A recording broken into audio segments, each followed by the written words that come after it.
नमस्कार। एससीओ यानी Shanghai cooperation organisation के विदेश मंत्रियों की बैठक के लिए भारत ने पाकिस्तान के विदेश मंत्री को भी न्योता भेजा है।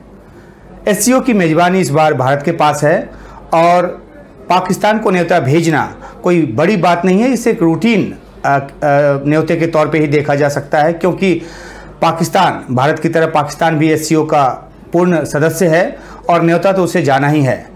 लेकिन फिर भी इसके कई सारे मायने हैं। सबसे बड़ी बात तो यही है कि भारत और पाकिस्तान के बीच जिस तरीके से बातचीत जो है, द्विपक्षीय बातचीत पूरी तरह से बंद है और अंतर्राष्ट्रीय मंचों पर भी दोनों ही देशों के प्रतिनिधि जब भी आमने सामने होते हैं तो आमने सामने होने की बिल्कुल कोशिश नहीं करते।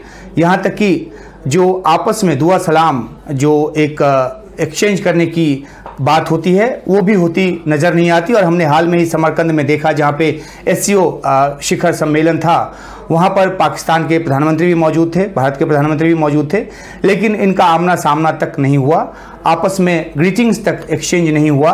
तो ये रिश्ते की तलखी को बताता है। और इसी पृष्ठभूमि में अगर देखें तो एससीओ के लिए पाकिस्तान के विदेश मंत्री को न्योता जाना अपने आप में एक अलग मायने रखता है। पाकिस्तान इसे स्वीकारता है या नहीं स्वीकारता है, ये आने वाले दिनों में पता चलेगा। न्योता मिलने की बात जो है वो कंफर्म हो गई है सोर्सेज के हवाले से, और भारत के जो उच्चायुक्त हैं इस्लामाबाद में, उनके ज़रिए ये जो न्योता है वो भेजा गया है। देखना है कि पाकिस्तान इसमें आता है या नहीं आता है।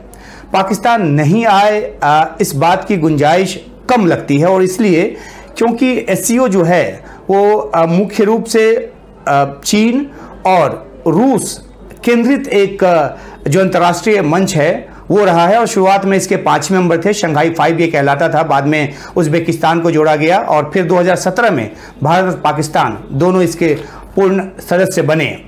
तो एक ऐसा मंच जहां पे रीजनल कनेक्टिविटी से लेकर आतंकवाद, आपसी व्यापार और तमाम तरह के सहयोग की बात होती हो, वैसे मंच से पाकिस्तान अपने आप को दूर रखे, ये मुमकिन नहीं लगता। उसे इसका नुकसान भी उठाना पड़ सकता है। लेकिन क्योंकि तलखी इस तरह की है, दोनों देशों के बीच जो आदान प्रदान है, लोगों के आने जाने का जो एक बातचीत की जो बात है, वार्ता की जो बात है, वो बिल्कुल बंद है। आखिरी बार हिना रब्बानी खैर 2000 भारत में विदेश मंत्री के तौर पे पाकिस्तान से यहाँ आई थी जब बातचीत हुई थी। और जहाँ तक मुझे याद है 2016 में Sushma Swaraj heart of Asia सम्मेलन में हिस्सा लेने के लिए इस्लामाबाद गई थी। उसके बाद से जो विदेश मंत्रियों के बीच की जो बातचीत है या अंतर्राष्ट्रीय मंचों पर आमना सामना है वो भी बिल्कुल पूरी तरह से बंद है। और हाल ही में हमने देखा कि यूएनएससी की बैठक के दौरान जिस तरीके से पाकिस्तान के मौजूदा विदेश मंत्री बिलावल भुट्टो जरदारी ने प्रधानमंत्री मोदी को निशाना साध कर कुछ ऐसे शब्द कहे जिसको बाद में भारत की तरफ से असभ्य, अनसिविलाइज्ड करार दिया गया, तो इस तरह की तलखी है। लेकिन हाल में यह भी देखने को मिला है कि अल अरेबिया चैनल को जो इंटरव्यू दिया पाकिस्तान के प्रधानमंत्री ने, उन्होंने इस बात को कहा कि भारत के साथ 3 जंगों से पाकिस्तान ने सबक लिया है और इससे गरीबी आई है। तो तमाम अच्छी बातें की उन्होंने, बातचीत की भी पेशकश की, लेकिन साथ में कश्मीर पर बातचीत की जो शर्त है वो जोड़ दी। और थोड़े समय के बाद पाकिस्तान पीएमओ की तरफ से एक और सफाई आई और ये भी कहा गया कि पाकिस्तान के प्रधानमंत्री ने हमेशा इस बात पे जोर दिया है कि 5 अगस्त 2019 को भारत ने कश्मीर को लेकर जो 370 हटाया वो एक अवैध फैसला था, और जब तक उसकी वापसी नहीं होती तब तक पाकिस्तान बातचीत के लिए आगे नहीं आएगा। जाहिर सी बात है, पाकिस्तान जो है वो एक तरह से अंदरूनी मामले में भारत के दखल देने की कोशिश करता रहा है और इस मामले में भी उसकी तरफ से ऐसी ही कोशिश की जा रही है।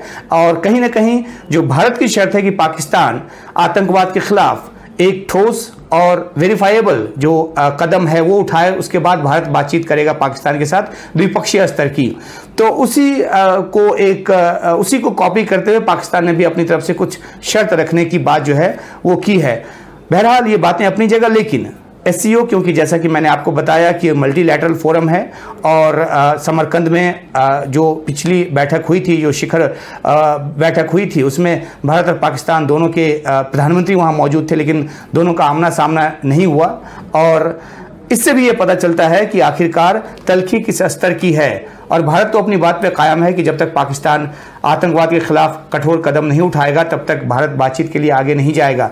तो अब एक मौका है जो मई में गोवा में ये बैठक होनी है, और पाकिस्तान अगर उसमें अपने विदेश मंत्री को भेजता है, अगर भेजता है तो रिश्तों पे जो जमी बर्फ़ है कुछ हद तक पिघलेगी।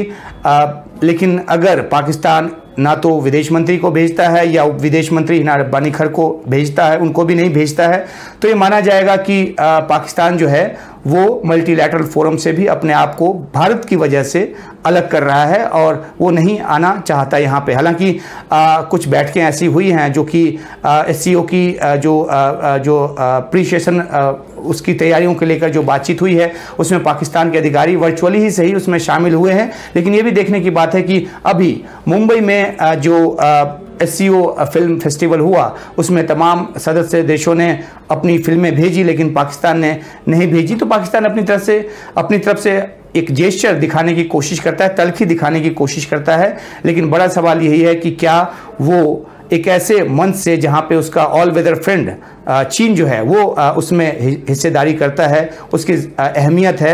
एक तरह से आप कह सकते हैं कि रूस और चाइना सेंट्रिक ये फोरम रहा है, जिसमें बाद में दूसरे जो देश हैं भारत और पाकिस्तान के तरह के उनको जोड़ा गया है। और इसी साल जो ईरान है वो भी पूर्णकालिक सदस्य जो है वो बनने जा रहा है, बस औपचारिकता बाकी है।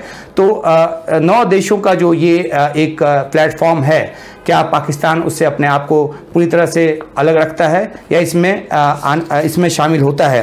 तो ये एक अहम एक पड़ाव होगा अगर भारत और पाकिस्तान के रिश्ते को आगे बढ़ना है तो। और अगर पाकिस्तान की इस बात में संजीदगी है कि वो बातचीत को लेकर तैयार है, हालांकि अपनी तरफ से वो शर्तें भी रख रहा है, भारत की भी अपनी शर्त है, तो कुछ हद तक बात आगे बढ़ेगी अगर SCO बैठक में हिस्सा लेने के लिए बिलावल भुट्टो जरदारी या उनकी जो जूनियर मिनिस्टर है हिना रब्बानी खर वो आती हैं तो निगाह इस बात पे बनी रहेगी। कंफर्मेशन पाकिस्तान की तरफ से आता है या नहीं आता है इस बात पे भी निगाह बनी रहेगी। लेकिन इतना ज़रूर है कि भारत और पाकिस्तान के बीच जिस तरह से एक डेडलॉक बना हुआ है पिछले कई सालों से, क्या वो टूटता है या नहीं ये देखना होगा।